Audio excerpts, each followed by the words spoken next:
Keep your temper, said the caterpillar. Is that all?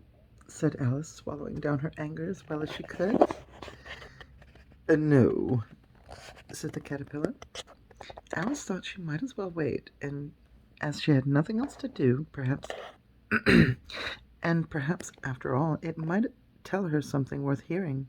For some minutes it puffed away without speaking, but at last it unfolded its arms and took the hookah out of its mouth, and again, and said, "So you think you are changed, do you?" "Well, I'm afraid I am, sir," said Alice.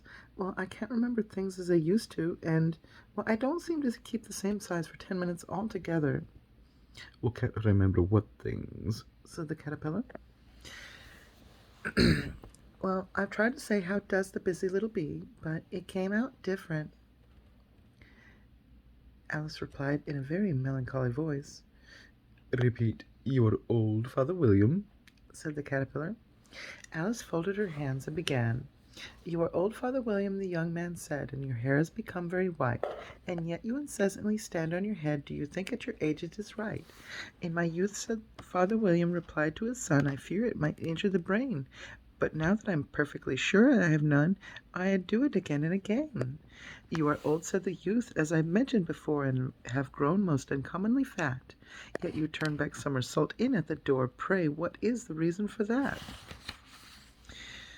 "In my youth," said the sage, as he shook his grey locks, "I kept all my limbs very supple. By the use of this ointment, 1 shilling in the box. Allow me to sell you a couple." "You are old," said the youth, "and one hardly and your jaw "You are old," said the youth, "and your jaws are too weak for anything tougher than suet. Yet you finished the goose with bones in the beak. Pray, how did you manage to do it?" "In my youth," said the In my youth," said his father, "don't, oof. In my youth," said, ooh, "Oh, no, it's not right." "In my youth," said his father, "I took to the law, and argued each case with my wife, and the muscular strength which it gave to my jaw has lasted the rest of my life." "You are old," said the youth, "and would hardly suppose that your eye is as steady as ever, yet you balance an eel at the end of your nose. My, what's made you awfully clever." Ooh, that's incorrect as well.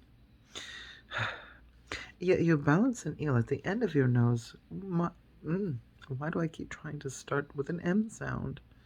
Yet you balance an eel at the end of your nose. What has made you so awfully clever?"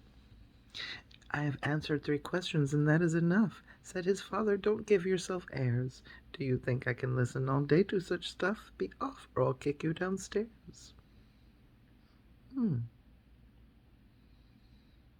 right with that. I'm sloppy, but I can keep going cleaned up. The important thing is, it's fun to play with the voice.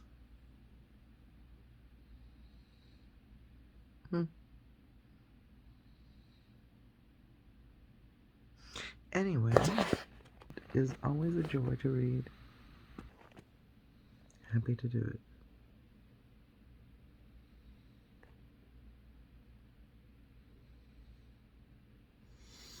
Peace, love, and hairspray. Evie out.